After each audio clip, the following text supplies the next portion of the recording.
¿Cómo están, amigas y amigos? Ya estamos aquí de nuevo en un nuevo capítulo de este programa en vivo para todo el mundo a través de YouTube y a través de las redes sociales Facebook Live.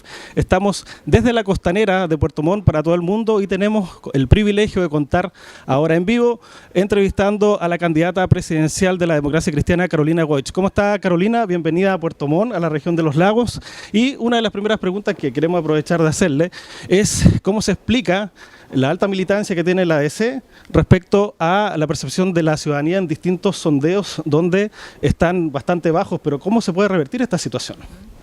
Bueno, lo primero, feliz de estar con ustedes acá y además en esta vista maravillosa de la costanera en Puerto Montt, en inicio de una gira por regiones, que para mí es fundamental. Yo soy una mujer de regiones, de Magallanes, y por lo tanto creo que una presidenta y una candidata tiene que estar en contacto con la gente. Y eso es lo que hemos estado haciendo, partiendo aquí por Puerto Montt, ayer en la isla en Chiloé, conversando con los distintos actores.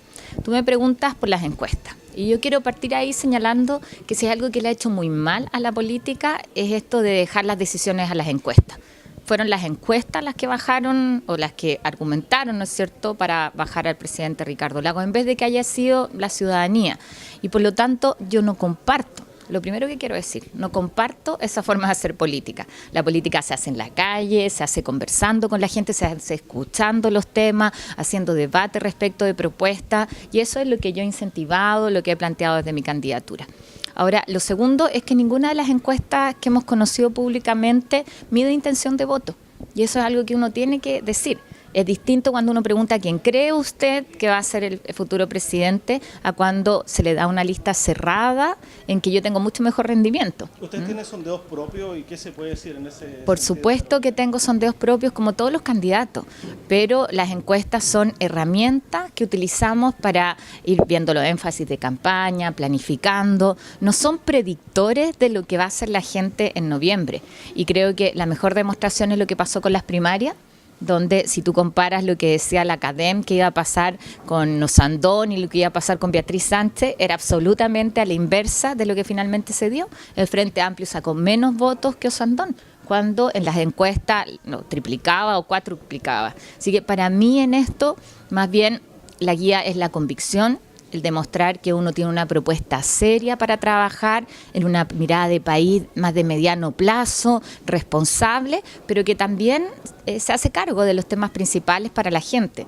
De eso podemos conversar, de la ley de cáncer, que es la primera propuesta, la primera ley que voy a presentar en el Parlamento, o lo que queremos hacer en salud mental, en el tema de envejecimiento, en potenciar efectivamente a las regiones. El crecimiento no puede ser más de lo mismo como nos plantea Sebastián Piñera, y que es solamente riqueza para algunos o incompetencia unos con otros, sino cómo efectivamente un país que es tan rico, que tiene tanta diversidad, nosotros podemos potenciarlo para que el crecimiento sea para todos. Aprovecho de presentar, Carolina, tenga el teléfono nomás, el micrófono, a Francisco Bucat, el hombre encargado de las relaciones internacionales del municipio de Puerto Montt. Francisco. Carolina, un gusto que esté acá, ¿no? Algo nos une que somos descendientes de croatas, ¿no? Algo hemos conversado. Sí. Viene de un lugar muy lindo que es la isla de Brač, ¿no? Y que justamente es de Punta Arenas, donde la diáspora croata fue enorme y han hecho un gran aporte a esa zona, ¿no? Mira, con respecto a lo que tú señalabas sobre la encuesta, hay un tema sobre el Frente Amplio. Si bien es cierto, se comparó peras con manzanas, porque ellos competían en su ámbito y Piñera en su ámbito, o sea, no son comparables las votaciones, ¿no? Y a partir de eso hemos escuchado al senador Guillé, que está dentro de la coalición también como candidato, y él señala que en el evento de una segunda vuelta, que no seas tú ni sea Guillé, él obviamente no votaría por Piñera. No sé si más o menos piensa también la Democracia Cristiana y tú en particular como candidato. Sí. O sea, aquí no hay ninguna duda. El principal adversario político en términos electorales es Sebastián Piñera, porque lo que hay detrás de él, y lo hemos visto, es la derecha más conservadora.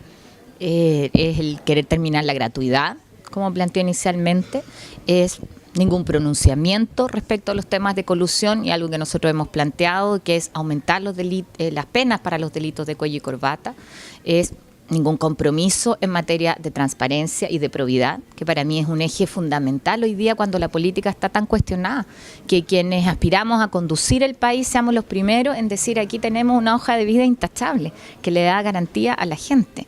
O, qué decir, en materia económica. Yo no creo en que esto sea la competencia de unos contra los otros, sino de cómo nosotros recuperamos las confianzas en el mundo público y privado que se necesitan, con reglas claras de parte del Estado, pero por supuesto con empresarios que también cumplen esas reglas, que generan buenas condiciones para sus trabajadores, que pagan lo justo.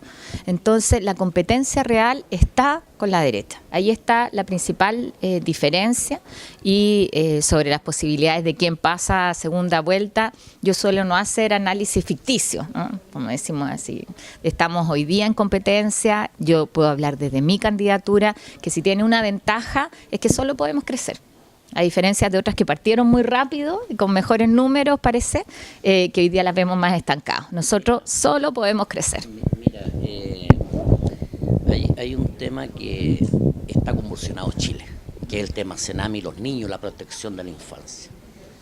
Yo creo que es una convulsión grande, aunque no conoce todo el mundo el informe de la comisión investigadora, que está el diputado Zafirio, que ha hecho, creo yo, y así es considerado un tremendo aporte de destapar algo aberrante. Y tú planteaste de crear una comisión de verdad y justicia, un poco semejante a lo que ocurrió en Chile con la dictadura, con la violación de los derechos humanos, y caiga quien caiga. Yo creo que eso lo aterriza más, porque tengo entendido que son como 90.000 niños, ¿no? Donde participa el Sename como Estado, pero también los privados, donde también hay lucro y perversión. Eso así yo lo he caratulado, digamos, en el programa que tuvimos ayer. Y de ese punto de vista hay muchos actores de la democracia cristiana en estas fundaciones, ¿no? Es un tema relevante, yo no quiero escarbar en eso porque eso está en un proceso de investigación, yo no conozco en detalle el tema, pero sí por lo menos lo analiza y sí ha detectado que hay bastantes militantes. Y lo otro también al mismo tiempo sobre el tema de la ética y la moral, el tema de Jorge Pizarro, ¿no? Que es un hombre connotado, un dirigente de mucha trayectoria, que suspendió su militancia. Eso obviamente que afecta, ambas cosas, afecta a tu candidatura. En ese sentido yo creo que he aceptado lo que tú señalas, caiga quien caiga. Bueno, lo primero es máxima transparencia. Yo creo que frente a todas estas situaciones, máxima transparencia. Y por eso yo hago un planteamiento muy concreto. En el tema del Sename, uno podría buscar culpabilidades en la ministra A o el ministro B, que hay demócrata cristiano, hay radical, hay de distintos sectores. Pero yo creo que hoy día, más que pasarse la pequeña cuenta política, hay una realidad que nos duele a todos, donde hay que reconocer que hemos fallado. Hemos fallado porque hablamos de los niños más vulnerables, de una modificación del servicio, una reestructuración. Soy parlamentaria hace 12 años y que desde ahí la venimos discutiendo. Entonces, lo que necesitan las familias, sobre todo de esos niños, es un nunca más de verdad. Y por eso yo creo que es fundamental esta comisión de verdad, justicia, que también permita reparar el daño insustituible. Si piensa que aquí estamos hablando de familias que el Estado le quita a sus hijos para protegerlos mejor. Y en algunos casos se los devolvía en un cajón. O sea, así de brutal, de eso estamos hablando, ¿ya? Son 1.313, donde yo creo que hay que ser cuidadosos, sí, es una cifra donde hay adultos que están en el pequeño Cotolengo, pero uno dice, incluso sobre eso, tiene que estar la información clara y abierta. Yo creo que las cosas que nos duelen, así como se dio en las situaciones de escándalos de corrupción en el financiamiento de las campañas, es cierto que dañan a la política, lesionan las confianzas, pero han sido una oportunidad para avanzar en una agenda de probidad y transparencia que si no, no se hubiera aprobado. Entonces yo veo esto como una oportunidad para mirar con el dolor que significa lo que el Estado ha dejado de hacer y la responsabilidad que en esto todos tenemos. Eso es el primer punto. Segundo, lo que plantea el diputado Zafirio. Yo valoro el trabajo que ha hecho como parlamentario, pero también creo que hay que ser muy cuidadosa y muy cuidadoso cuando se hacen denuncias. No pueden ser al voleo. Te pongo el caso de la Fundación Rodelillo, donde él además se le adjudica a los hermanos Walker. O sea, de partida, si hay alguien que en materia de infancia ha hecho un trabajo legislativo espectacular, es Patricio Walker. O sea, hoy día los pedófilos tienen castigo y sanciones gracias a lo que él ha impulsado en materia de protección de los niños, incluso respecto de la agenda que hoy día se está sacando adelante. Y la Fundación Rodelillo, no sé si ustedes saben el trabajo que hace, no tiene residencias, ¿ah? Y hace un trabajo espectacular con la familia para evitar que los niños vayan a una residencia, que es lo que tenemos que buscar, pero además con aporte propio. Entonces, ¿por qué te lo digo? Porque sí, hay otras fundaciones u organizaciones que han cometido errores, que es parte de lo que tiene que clarificarse, tiene que investigarse con total transparencia, pero también hay muchas instituciones colaboradoras que aportan recursos y que hacen un buen trabajo. Entonces, cuidado cuando se mete todo en el mismo saco. Yo creo que eso no es justo. Y cuando hay antecedentes y los tiene un parlamentario, lo que corresponde es que eso se ponga en la instancia respectiva, que es la justicia, que se entreguen con detalle, para que ahí pueda efectivamente esclarecerse los hechos, sancionar al que hay que sancionar. Pero déjame decirte solamente respecto del Sename, también mi propuesta es al resto de los candidatos. Y en esto yo me alegro que ya Sebastián Piñera se manifestó a favor de mi propuesta, también lo ha hecho Marco Enríquez Ominami, de que nos juntemos todos y hagamos un gran pacto social por la infancia, porque esto no puede ser materia de debate electoral. Los niños no son rehenes de la política. Entonces, pongámonos de acuerdo, busquemos ahí una propuesta que nos comprometamos a apoyar, salga quien salga en las elecciones, independiente del resultado, porque estas son políticas de Estado, son políticas de mediano plazo, no es la pequeña ganancia electoral. Así que yo espero que el resto de los candidatos, en esto tanto Alejandro Guillé como Beatriz Sánchez, también se puedan sumar a esta iniciativa, que yo creo que sería además una muy buena señal respecto de cómo abordamos un tema tan doloroso para el país. Carolina, debo comentarte, y también para toda la gente que nos está viendo en vivo, que estamos desde el Gran Hotel Vicente Costanera, aquí desde el centro, del corazón mismo de Puerto Montt, compartiendo en esta entrevista en vivo y en directo. Y quiero aprovechar de preguntarte lo siguiente. Las regiones han sido desde hace mucho tiempo, muchas décadas, muchos años, muy maltratadas porque no tienen autonomía ni descentralización política y menos recursos. Los recursos que contienen o que contemplan los servicios públicos son aquellos que son determinados por la DIPRES, por el Ministerio de Hacienda, y son muy escuálidos para implementar políticas públicas. La gran esperanza era a lo menos un gesto para elegir gobernadores regionales, a los intendentes, pero nada de eso ha sucedido. Si usted es presidenta, ¿cómo pretende potenciar a las regiones a través de recursos y también de autonomía y de decisión política? Bueno, yo quiero ser la presidenta de las regiones, y lo digo así, tal cual, la presidenta de las regiones. Yo vengo de una zona de las más postergadas, de Magallanes, y por lo tanto no me tienen que contar lo que significa el centralismo, lo hemos vivido. Y aún así, cuando nos quisieron subir el gas, que se fue Sebastián Piñera, reclamamos, nos levantamos todos juntos y logramos torcer una decisión injusta, centralista, o ahora logramos que no nos cambien la hora, porque nuestra realidad es distinta. Para nosotros una hora más de luz es muy importante. Entonces sé que cuando una región se une por una causa transversal y se levanta con fuerza, se puede romper el centralismo. Pero también sé de las dificultades. Entonces yo digo, ¿por qué tienen que ser los ministros los que defienden el presupuesto de la región? ¿Por qué tiene que el ministro de Obras Públicas, que es un estupendo ministro, pero porque él tiene que ir a defender cuáles son las inversiones que hace el ministerio aquí en la región de los lagos? Debería ser el intendente el que vaya al Parlamento y diga: en salud, en educación, en obras públicas, en vivienda, estas son las prioridades de la región. ¿Se fijan que eso es cambiar la óptica? Que es mi invitación, esto de miremos Chile con otros ojos, que no sea con los ojos de Santiago, donde todos son vistos iguales, sino que permitamos que se exprese y que sea la autoridad regional la que en esto tome las riendas. Ahora, yo fui de las principales impulsoras de la elección de intendentes, los gobernadores regionales, y de verdad que lamento mucho que no hayan estado los votos para elegirlos este año. Ahí cada uno de los parlamentarios que le negó esta posibilidad a los ciudadanos de las regiones va a tener que dar explicaciones. Muchos de ellos, no logramos la mayoría, porque esto requería más que mayoría simple, y la derecha no estuvo para aprobarlo. Ahora, lo mismo te hago la pregunta respecto a la nueva constitución. ¿Tampoco vamos a tener nueva constitución? Sí, pero mira, en eso déjame terminar en el tema de centralización. Yo soy amiga de las regiones, creo que en esto se requiere voluntad política, yo tengo esa voluntad política. Nosotros tenemos hoy día un plan de zonas extremas que lo que hizo es cambiar el criterio de definición de la inversión. Yo antes fui seremi de planificación, así que sé de estos temas. pero además llevo 12 años de parlamentaria, conozco tanto la mirada del Ejecutivo como del Parlamento. Y lo que se permitió es que no se evaluaran los proyectos de la región con el mismo criterio de costo-beneficio, que es lo que se hace en Santiago. Entonces, como hay menos gente, habitualmente dan negativo. Y eso hizo que se hiciera un acuerdo con la región participativo de cuáles son los principales proyectos. Entonces, si aquí para la región el proyecto de Monteverde, que lo conversábamos, que es recuperar un hito histórico mundial, no solo regional y nacional, y hacer todo el parque adosado, no solo el museo, recuperar el molino, terminar además con un muelle para los cruceros, ese es un proyecto de alto nivel, de alto vuelo, que requiere obviamente los recursos. Si esa es la prioridad de la región, esa es la prioridad que yo quiero apoyar.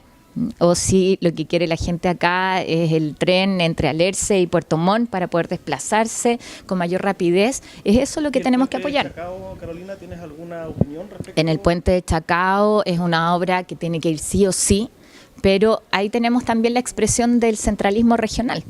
Porque tan importante como el puente para acceder, donde ya hacia fin de año deberíamos tener las primeras obras, es el mejorar la conectividad interna de la isla, mejorar las rampas entre cada una de las islas del archipiélago, el poder tener mejores caminos y acceso a los villorrios, los proyectos de agua potable rural, el completar con los hospitales. O sea, no es solamente cuando tú tienes una casa el mejorar el acceso a la casa o la fachada, sino también donde vive la gente. Y yo creo que tenemos ahí que potenciar efectivamente una fuerte cartera de obras públicas dentro de la isla y en general en el archipiélago.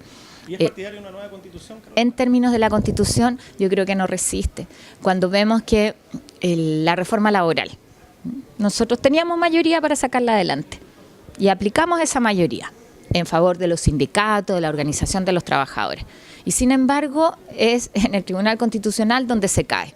Y uno dice, no puede ser. El Tribunal Constitucional es una instancia muy importante, pero finalmente se transforma como en una tercera cámara y ahí vimos como nuestra Constitución es la que nos entrega un marco estrecho respecto de cómo entiende la organización de los trabajadores. Y no es lo mismo un grupo negociador que un sindicato. No puede ser lo mismo, pero nuestra Constitución establece que es así. O respecto de las garantías en derechos sociales, o cómo tenemos nosotros una casa grande, como me gusta mucho decir, esta casa de todos, que son nuestras reglas, que es nuestra Constitución, que parta de la solidaridad, de poner a la persona al centro, y por lo tanto el agua, la prioridad que tiene que tener es para el consumo humano y no para la especulación de algunos grupos respecto de los derechos que se entregan. Así que yo creo que es fundamental. ¿Hay que nacionalizar el agua? Nosotros vamos a dar un paso bien importante, que es la modificación del Código de Agua, porque eso es lo posible hoy día. Entonces yo creo que en esto hay una discusión en torno a nuestra Constitución, donde yo espero que sobre todo los que se resisten hoy día, que es la derecha, la gente más conservadora, se abra a entender que tenemos un país distinto, que tienen que tener estas reglas comunes distintas, porque lo que tú señalas, Gerardo, es cierto. Necesitamos una mayoría. Hoy día, no, pero mira, hoy día ya se hizo un proceso participativo que no se puede perder. Ahí participaron más de 200.000 personas a lo largo de Chile y eso tiene que ser respetado, puesto en valor, es el punto de partida para la discusión. Y la conversación respecto de la nueva Constitución es algo que yo voy a seguir como presidenta de todas maneras. Muy bien, Carolina, tenemos que ir a la primera pausa comercial. Vamos y volvemos desde el Gran Hotel Vicente Costanera. Muy bien, y estamos acá nuevamente en vivo y en directo para todo el mundo a través de las redes sociales con la candidata presidencial Carolina Goich en directo desde el Gran Hotel Vicente Costanera, compartiendo también con Francisco Bucat. Carolina, te quería preguntar si es que hay algún mea culpa respecto, no sé si personal o como líder o candidata de la ADC, respecto a el actual gobierno. ¿Por qué? ¿Por qué te lo pregunto? Porque la presidenta Michelle Bachelet cuando llegó estuvo por sobre un 70% de aprobación ciudadana y resulta que hoy día tanto ella como el gobierno están en los niveles más bajos dentro de la sumatoria de todos los demás gobiernos que han pasado desde la recuperación de la democracia. ¿Qué pasó con el actual gobierno, según tu autocrítica, y qué pasó también con la presidenta Bachelet y ustedes como parte del gobierno? Mi impresión es que en la medida en que esto se vea en la historia van a ser valoradas las cosas que se han hecho durante este gobierno y en gran medida esa mala evaluación es no por lo que hemos hecho, sino por cómo hemos hecho las cosas. Porque, claro, cuando uno ve que hay un partido que es de gobierno y vota en contra de un proyecto que es prioritario, en bloque, en el Parlamento, nadie lo puede entender. O muchas cosas donde efectivamente en los proyectos faltó mayor preparación, mayor expertise técnica o generar mayor acuerdo. Eso finalmente tuvo mucho costo porque la gente nos ve peleando entre nosotros más que preocupados de garantizar, por ejemplo, gratuidad en educación. Entonces, creo que eso es un aprendizaje que tenemos que tener. Yo en esto soy súper autocrítica, fui la primera en pedir perdón, además públicamente, en el funeral de Patricio Aylwin, por los errores cometidos en términos de financiamiento de la política. Yo creo que eso es un punto de partida para restablecer confianza, pero también para mejorar nuestros errores. Y por eso tomamos una opción distinta, de ir a noviembre con nuestra candidatura, porque lo que yo pedí para ir a primaria fue primero un acuerdo en lo programático. Aquí no se trata del candidato más famoso, sino de lo que vamos a hacer gobernando en conjunto. Segundo, que tuviéramos acuerdo parlamentario. En el Parlamento se necesitan las fuerzas para aprobar los proyectos. Y tercero, quizás lo más importante, que es un acuerdo de gobernabilidad. Y eso es lo que no se logró construir. Entonces, responsablemente uno dice, ojalá esta forma distinta de hacer las cosas nos permita rearticular al mundo de la centroizquierda, demostrar en esto condiciones para ser el mejor gobierno. Y eso implica también asumir los errores. Pero creo que también hay que ser justa. La ley Ricarte Soto, por ejemplo, donde me tocó participar, le ha cambiado la vida a gente que antes no tenía ni una posibilidad de acceder a un tratamiento de 20 o 30 millones de pesos mensuales. Y eso fue un compromiso que se asumió en este gobierno y que sacamos adelante. O quien duda hoy día de la gratuidad, mira, sí, Sebastián Piñera, como les comentaba, partió diciendo que la iba a echar abajo y se tuvo que arrepentir, porque nos dice, es la posibilidad de que a chicos con talento efectivamente se les garantice desarrollarlo. Y en eso vamos a cuidar lo que hemos hecho en gratuidad y vamos a seguir aumentando, pero progresivamente. Ahora, para mí lo fundamental tiene que ver con cómo hacemos política. Y en eso, sin duda, lo que se necesita es mayor capacidad de diálogo. Yo digo, ni la retroexcavadora por un lado, ni la nueva empresa de demolición, esta que viene a hacer todo de nuevo cada 4 años. Y yo esperaría en eso, sobre todo de Sebastián Piñera, reconocer las cosas buenas que se han hecho durante este gobierno. Mire, Carolina, estamos en una zona litoral de pesca. Miles de gente acá de los lagos, como de tu región, también viven de la pesca. Hemos visto el tema de la marea roja, el mal producir de los salmoneros en esta zona, por ejemplo, y que ha generado alrededor de 12.000 cesantes.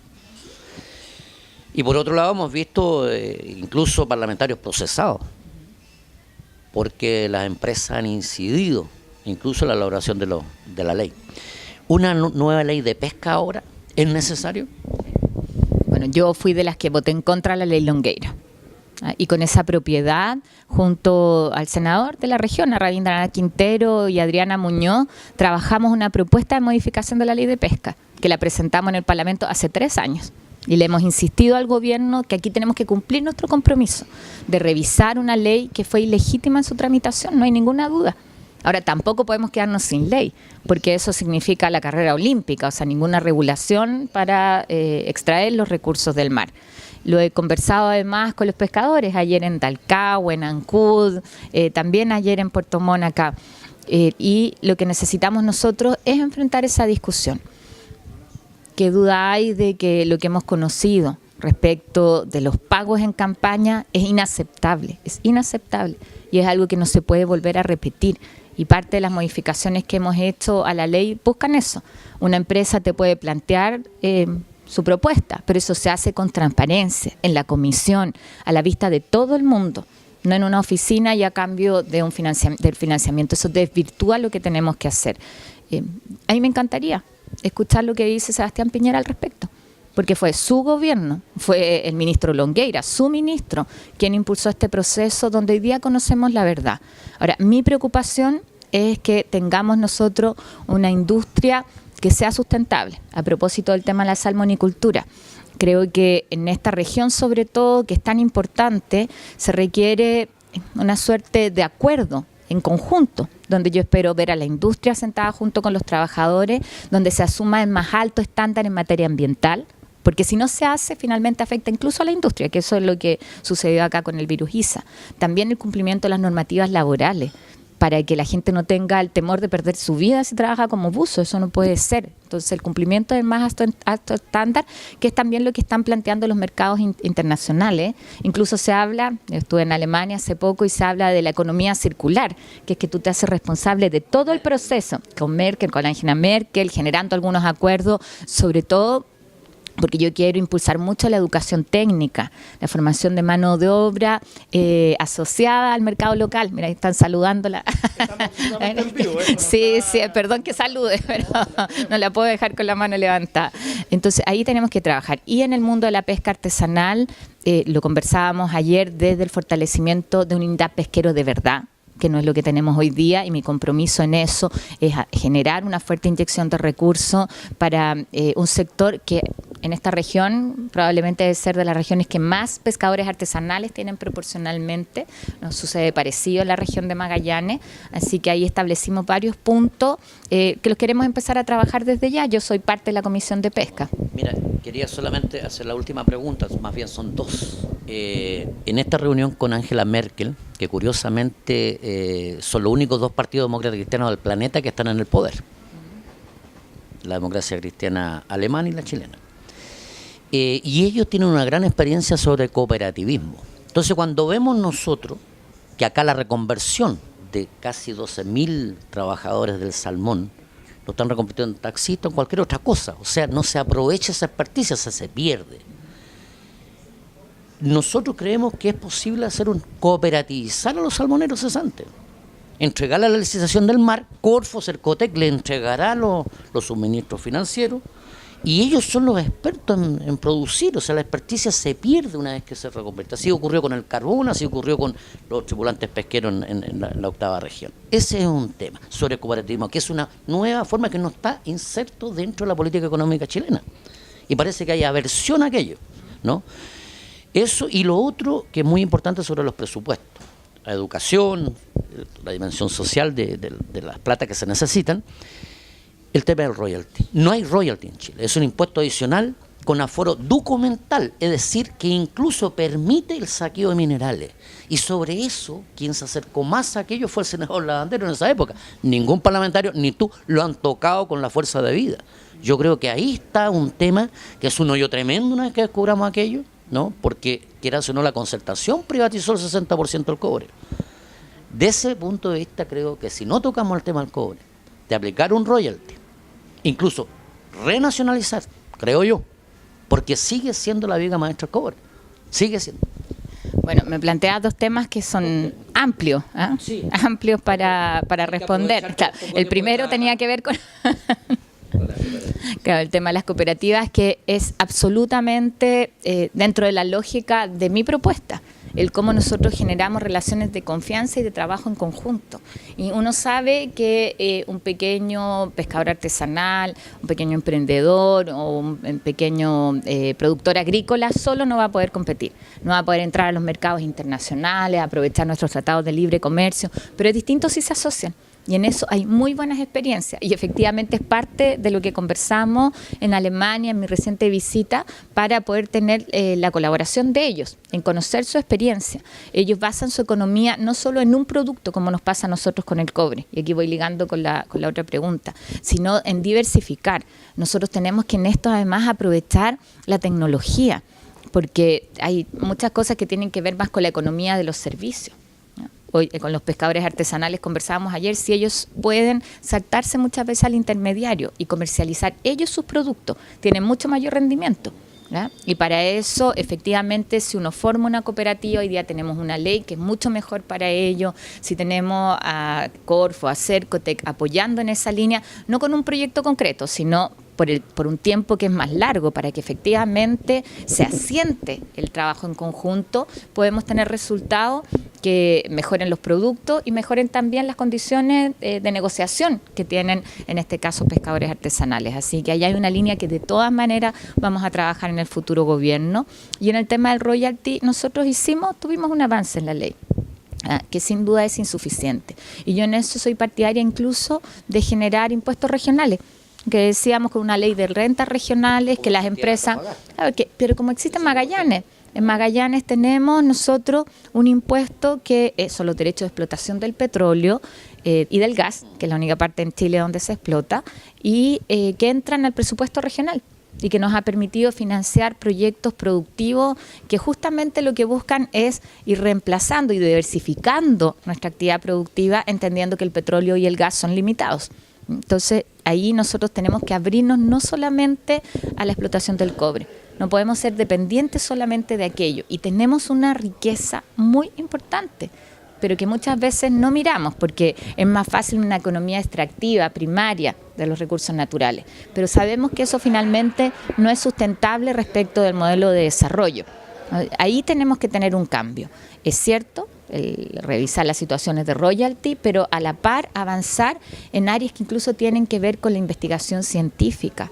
En nuestro país es una vergüenza lo poco que destinamos a investigación científica, a innovación, a investigación aplicada, un 0,4%, 0,3 y tanto. Y eso tenemos que partir duplicándolo. Hoy día estamos creando el Ministerio de la Ciencia, la Tecnología y la Innovación. Y eso se trata no solamente de investigación que queda en una biblioteca, en una universidad, sino que permite efectivamente tener alternativas distintas. Esto tiene que ver también con la preparación de nuestros niños. Ahí uno dice hoy, los chicos ocupan las tablets, los celulares, como si fuera una extensión de su mano. Y por lo tanto nosotros no solo tenemos que enseñarles a leer y escribir, sino que tenemos que enseñarles a programar, a hablar inglés, a hablar chino mandarín, porque esos son los mercados que se están abriendo, es el Asia. Sobre todo cuando vemos a Trump, que lo que hace es poner barreras, es terminar con acuerdos. Nosotros tenemos un potencial, toda la costa del Pacífico, que tenemos que aprovechar y donde hay espacio para que todas las regiones ganen y se potencien desde sus características particulares. Carolina, ya nos van quedando pocos minutos, pero quiero preguntarte lo siguiente. Hay muchos jóvenes, mucha gente que les da lo mismo los políticos, la política y el mundo o el sistema político. Entonces, lo que a ellos les interesa es cómo generar más trabajo, cómo mejorar los empleos, cómo equiparar el género y también cómo mejorar las pensiones. Mira lo que te estoy preguntando, algo que es bastante trivial, pero que la gente tiene expectativas, pero que a su vez hay desazón porque en el día a día como que no pasa nada. ¿Qué o en qué te puedes comprometer tú en tu gobierno para mejorar esos factores que son tan importantes para la vida diaria de millones de chilenos? Bueno, pensiones, vamos a aumentar las pensiones de todas maneras, yo espero que lo hagamos ahora, podemos garantizar un 20% más. Tu tío, tengo entendido, que es presidente de la conferencia episcopal. Fue presidente. Fue presidente. Y él tenía el salario ético, que eran 280 y después, como son estudiosos, lo aumentaron a 400.000. ¿Tú podrías prometer eso? Mira, en eso, primero, respondiendo a aumento de pensiones. Sí o sí, de todas maneras, eso es tarea obligada de cualquiera que gobierne. Y yo espero, tenemos un aumento del 5% y ni un peso de ese 5% adicional a la AFP. Y eso nos va a permitir tener un componente adicional en el sistema que compita con la AFP para que más adelante podamos ir cambiando el sistema. Es una forma responsable en esto de tener un sistema de seguridad social real y no solamente este sistema de AFP que depende de ti, de lo que tú lograste ahorrar y si no, ahí quedaste. Que permita que los que están activos apoyen también a los más viejos, que son nuestra preocupación inmediata. Ahora, yo soy partidaria también de que el niño que nazca, como se podría decir en chileno, con la marraqueta bajo el brazo. Eso es que el Estado, así como a las mujeres les aporta el bono por hijo nacido vivo, también les haga un aporte previsional. Que si parte desde su nacimiento, después el día en que tenga que jubilar va a tener un fuerte rendimiento. Que son formas de garantizar el ahorro previsional. Ahora, no solamente se trata de pensiones en el caso del adulto mayor, y yo no puedo dejar de mencionar una propuesta que a mí me gusta mucho, que hemos trabajado con mucho cariño, que es el Chile Envejece Contigo. Porque los adultos mayores no solamente tienen que tener mejores pensiones, tienen que tener posibilidades de salir, les encantan los programas de turismo, pero también los temas de salud. Planteamos el auge para el adulto mayor, es garantizar sus medicamentos en el caso de enfermedades crónicas, porque a muchos la pensión se les va casi la mitad en remedios, y eso tenemos que evitarlo. Garantizar la atención para los postrados, que para una familia, cuando tiene que internar a un adulto mayor, ¿cuántos recursos significa? O el caso de la enfermedad de Alzheimer, que porque vivimos más, tenemos más probabilidades de tener Alzheimer, también es parte de lo que queremos garantizar en nuestra propuesta de salud y de adulto mayor. En los temas del empleo, yo ahí tengo varias medidas, las vamos a presentar la próxima semana, pro crecimiento, pero para mí es fundamental la educación técnica, y porque hoy día tenemos nosotros chicos que están fuera del sistema, no estudian ni trabajan. A ellos no les llega la gratuidad. Entonces lo importante es que podamos nosotros ayudarlos para que tengan una herramienta asociada a las posibilidades productivas, donde se necesita además mano de obra especializada.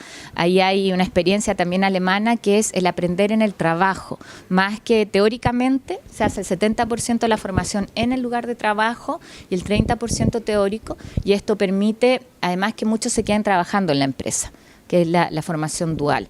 Y lo que yo quiero apostar es a poner el foco en la gratuidad, pero para completar la educación técnica como un primer peldaño, porque en la educación técnica la mitad de los chicos terminan no terminan, desertan, y un 40% en el caso de la educación universitaria en primer año. Y esa es plata, esfuerzo, que se nos va entre los dedos como el agua. Ahí es donde yo creo que hay que poner un foco, y los centros de formación técnica que creamos en este gobierno, que sean articuladores de la oferta y la demanda, de las necesidades de mano de obra y lo que se enseña. Carolina, perdona, me quedaron preguntas sin responder, pero... Queda un minuto, un mensaje para todos los miles y millones de cibernautas que están ahí en el teléfono, en las tablets, en los computadores. Sí. Básicamente el mensaje es a participar.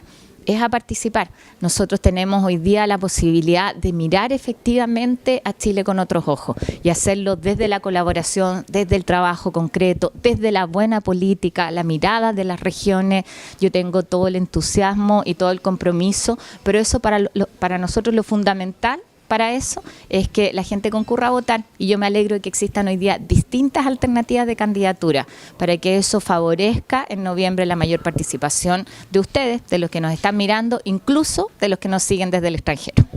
Muy bien, y así entonces estamos terminando esta entrevista en vivo y en directo desde el Gran Hotel Vicente Costanera. Te sigue saludando la gente, Carolina. Acá estamos en vivo y en directo para todo el mundo. Agradecemos tu presencia aquí en Puerto Montt, en el Gran Hotel Vicente Costanera, y también Francisco Bucat, muchas gracias por compartir en esta entrevista, y nosotros por supuesto que agradecemos a todas y a todos ustedes que han estado ahí detrás del teléfono en vivo y en directo, comentando y también enviándonos algunos saludos a través de la red. Muchas gracias, Carolina, te deseamos mucho éxito y que te vaya muy bien. Muchas gracias. ¿Cómo te sentiste? Muy bien, súper agradada acá, así que espero volver pronto. Muy bien, muchas gracias, Carolina. Ahora vamos a Ángel Mo a almorzar. Perfecto, muy bien, muchas gracias y nos vemos en una próxima oportunidad.